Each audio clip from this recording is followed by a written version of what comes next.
காவல்துறையின் தலைமை இயக்குனர் திருமிகு சைலேந்திரபாபு அவர்களை சந்தித்து தமிழ்நாட்டில் நிலவும் சட்டம் ஒழுங்கு பிரச்சினை குறித்து சில தகவல்களை பகிர்ந்து கொண்டேன்.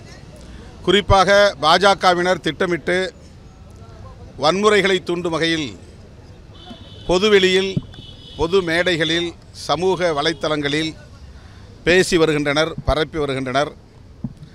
அண்மையில் சென்னையிலே நடந்த ஆர்ப்பாட்டம் ஒன்றில் தமிழ்நாடு பாஜக தலைவர் பேசியது சமூக பதற்றத்தை உருவாக்கும் வகையில், வன்முறையை தூண்டும் வகையில் அமைந்துள்ளது. ஒரு இராணுவ பணியாளர், இராணுவத்தில் வேலை செய்யக்கூடியவர், குண்டு வீசுவோம், துப்பாக்கியால் சுடுவோம் என்றெல்லாம் பேசக்கூடிய அளவுக்கு, அதை தமிழ்நாடு பாஜக தலைவர் வெளிப்படையாகவே ஊக்கப்படுத்தக்கூடிய அளவுக்கு பேசுகிறார்கள். இது தமிழ்நாட்டில் சட்டம் ஒழுங்கை சீர்குலைக்க வேண்டும் என்கிற சதி திட்டம் என்று தெரிய வருகிறது. தமிழ்நாடு அரசுக்கு எதிரான நடவடிக்கைகளில் தொடர்ந்து ஈடுபட்டு வருகிறார்கள். திமுக அரசுக்கு நெருக்கடியை தர வேண்டும், சமூக பதற்றத்தை உருவாக்க வேண்டும், அதன் மூலம் அரசியல் ஆதாயம் தேட வேண்டும் என்பதில் பாஜக குறிவைத்து வேலை செய்கிறது. வடமாநிலங்களில் இப்படித்தான் அவர்கள் வெறுப்பு பேச்சின் மூலம், வெறுப்பு பரப்புரையின் மூலம் வன்முறைகளை தூண்டி ஆதாயம் தேடி வருகின்றனர். வடமாநிலங்களில் பின்பற்றக்கூடிய அதே உத்திகளை தமிழ்நாட்டிலும் நடைமுறைப்படுத்துவதற்கு பாஜகவினர், RSS உள்ளிட்ட சங் பரிவார் கும்பல் திட்டமிட்டு செயல்பட்டு வருகிறது. அந்த அடிப்படையில் தான் திருவள்ளுவருக்கு காவி உடையை போர்த்துவது, பெரியார் சிலையில் காவி சாயத்தை பூசுவது, அம்பேத்கருக்கு காவி உடை உடுத்தி திருநீர் அணிந்து அவரை அவமதிப்பது போன்ற நடவடிக்கைகளில் பாஜகவினர், சங் பரிவார் அமைப்புகளை சார்ந்தவர்கள் ஈடுபட்டு வருகிறார்கள்.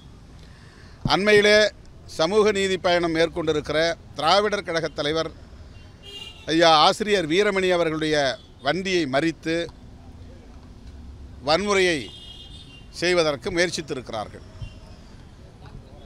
இந்து முன்னணி அமைப்பை சார்ந்தவர்கள் இப்படி நாடெங்கிலும் பதற்றத்தை உருவாக்கும் வகையில் செயல்பட்டு வருகிறார்கள் என்பதை காவல்துறையின் தலைமை இயக்குனருடைய பார்வைக்கு கொண்டு சென்றோம். விடுதலை சிறுத்தைகள் மீது வழக்கு பதிவு செய்து 7 தனிப்படை பிரிவை அமைத்து ஆரணியில் நடந்த ஒரு சம்பவத்திற்காக கிராமம் கிராமமாக சென்று வேட்டையாடுகிறார்கள். 26 பேரை கைது செய்தது போதாதென்று மேலும் மேலும் கிராமம் கிராமமாக தேடுதல் வேட்டையை நடத்தி கொண்டிருக்கிறது. ஆனால் இப்படி திட்டமிட்டு வன்முறையை பரப்பக்கூடிய வகையில் தனிநபர் விமர்சனங்கள், தரங்கட்ட விமர்சனங்கள், நாராச நடையில் பேசுகிறார்கள், ஆபாசமாக பேசுகிறார்கள், வேண்டுமென்றே வீம்புக்கு வம்பு இழுக்கக்கூடிய வகையில் பேசுகிறார்கள்.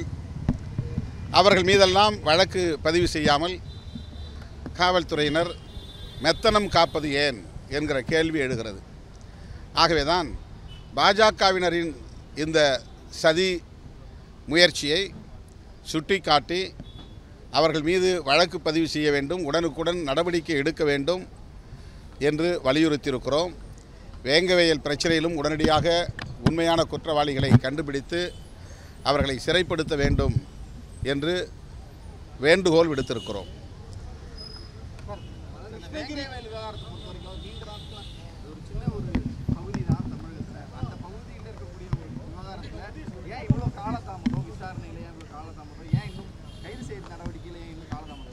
நீங்கள் கேட்குற கேள்வி தான் நானும் கேட்குறேன்.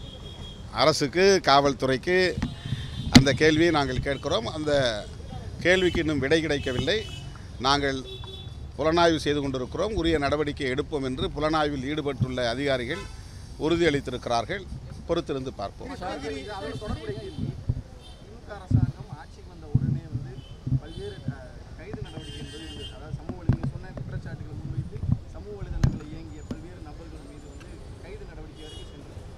அண்மை காலங்களாக அது வந்து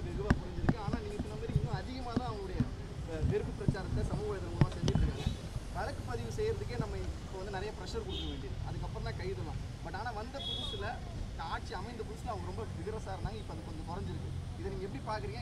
உதாரணத்துக்கு கர்னல் பாண்டியன் மேலே வழக்கு பதிவு செஞ்சுருக்காங்க, ஆனால் அவர் இது வரைக்கும் கைது செய்யல. வழக்கு பதிவு செய்யறதுக்கே நமக்கு நிறைய அழுத்தம் கொடுக்க வேண்டியது. அவரையே தூண்டுகிற வகையிலே பேசிய தமிழ்நாடு பாஜக தலைவர் மீதே வழக்கு பதிவு செய்ய வேண்டும் என்பதுதான் விடுதலை சிறுத்தைகளுடைய கோரிக்கை. அவர்கள் தெரியாமல் பேசவில்லை, வேண்டுமென்றே பேசுகிறார்கள். ஏன் ஆளுநர் நம்முடைய RN ரவி அவர்களே ஒவ்வொரு நாளும் குதர்க்கமான கருத்தை பேசி வருகிறார். மார்க்சின் சிந்தனைகளால் நாடு கெட்டு போய்விட்டது என்கிறார். டார்வின் கொள்கையை பேசுவது அபத்தமானது என்கிறார். ஆபிரகாம் லிங்கனை பற்றி பேசுவது அடிமை புத்தி என்கிறார். இதுவெல்லாம் முற்போக்கு ஜனநாயக சக்திகளை சீண்டுகிற வேலை. வேண்டுமென்றே இவர்கள் தமிழ்நாட்டில் ஒரு பதற்றத்தை உருவாக்க வேண்டும் என்கிற அடிப்படையில் ஆளுநர் உட்பட அவர்களின் அடிமட்ட தொண்டர்கள் வரையில் தமிழ்நாட்டை குறிவைத்து காய்களை நகர்த்தி கொண்டிருக்கிறார்கள். அரசும் காவல்துறையும் கவனமாக இருக்க வேண்டும், விழிப்பாக இருக்க வேண்டும். வடமாநிலங்களைப் போல உத்தரப்பிரதேசத்தைப் போல தமிழ்நாட்டையும் ஆக்குவதற்கு, வன்முறை காடாக்குவதற்கு அவர்கள் முனைவதாக தெரிகிறது என்பதை இன்றைக்கு தலைமை இயக்குனர் அவர்களை நாங்கள் சந்தித்து பேசியிருக்கிறோம்.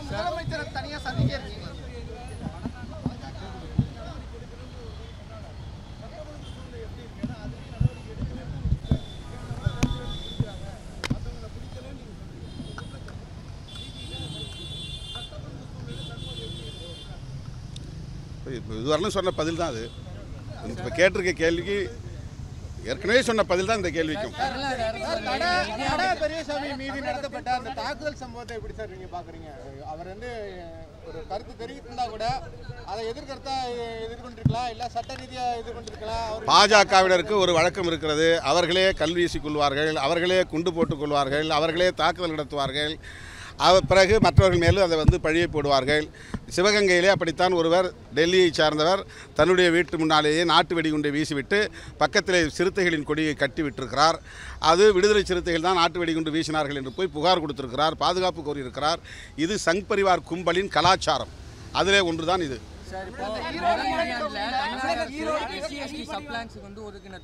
நிதியில 37% தான் செலவிடப்பட்டிருக்கு அப்படின்னு ஒரு RTI தகவல் வெளியாகி பெரிய பரபரப்பாயிருக்கு. நீங்க எப்படி பாக்குறீங்க? இது குறித்து ஏற்கனவே நாங்கள் முதல்வருடைய கவனத்துக்கு கொண்டு போயிருக்கிறோம். State vigilance and monitoring committee கூட்டத்தில் பேசியிருக்கிறோம். அடுத்து வரக்கூடிய state vigilance and monitoring committee கூட்டத்திலும் இதை பேசுவோம். அதிமுக ஆட்சி காலத்தில் 3-4 ஆண்டுகளாக எஞ்சிய தொகையும் சேர்த்து தான் அதில் 5000 கோடி என்று சொல்லப்படுகிறது. திமுக ஆட்சியில் இப்போது ஒரு ஆண்டுக்கான நிதியாண்டு கடந்திருக்கிறது. ஒட்டுமொத்தத்தில் 5000 கோடிக்கு மேல் திருப்பி அனுப்பப்பட்டிருப்பதாக தகவல்கள் கூறுகின்றன. இதை முதல்வருடைய கவனத்திற்கு மீண்டும் எடுத்துச் செல்வோம். உரிய முறைப்படி அதை விளிம்பு நிலை மக்களுக்கு செலவு செய்ய வேண்டும் என்பதை வலியுறுத்துவோம்.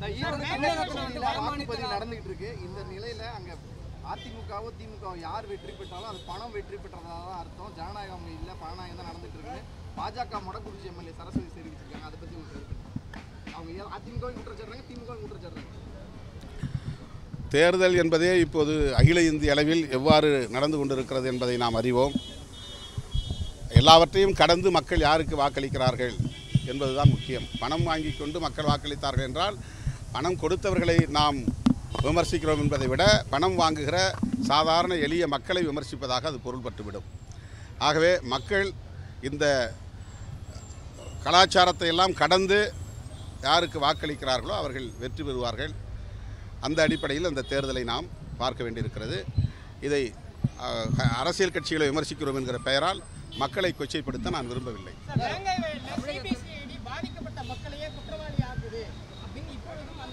அந்த மாதிரி அது புலனாய்வு செய்யக்கூடிய அதிகாரிகளிடமே நான் தொடர்பு கொண்டு பேசினேன். நாங்கள் விவரங்களை திரட்டுவதற்காகத்தான் விசாரிக்கிறோமே தவிர பாதிக்கப்பட்ட மக்கள் மீது குற்றம் சுமத்துவது எங்கள் நோக்கமில்லை. அப்படி செய்ய மாட்டோம். உண்மையை கண்டறிவதற்கு இரு தரப்பாரையும் விசாரிக்க வேண்டியிருக்கிறது. அப்படித்தான் விசாரித்துக் கொண்டிருக்கிறோம் என்று கூறியிருக்கிறார்.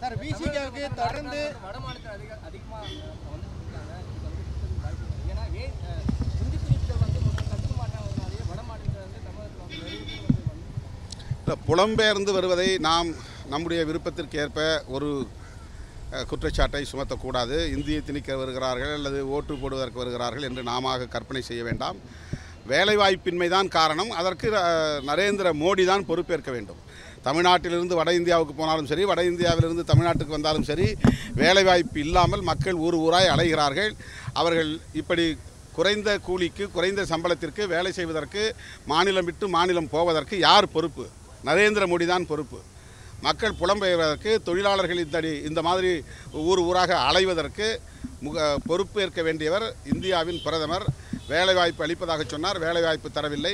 எனவே வட இந்தியாவிலிருந்து வருகிற தொழிலாளர்களை குறிவைத்து தாக்குவதை விட இதற்கு காரணமான நரேந்திர மோடியை அம்பலப்படுத்துவதுதான் சரியாக அரசியலாக இருக்க முடியும். விசிக தொண்டர்களுக்கு தொடர்ந்து நெருக்கடிகள் இருக்குதா நினைக்கிறீங்களா? எப்படி பார்க்குறீங்க அதை?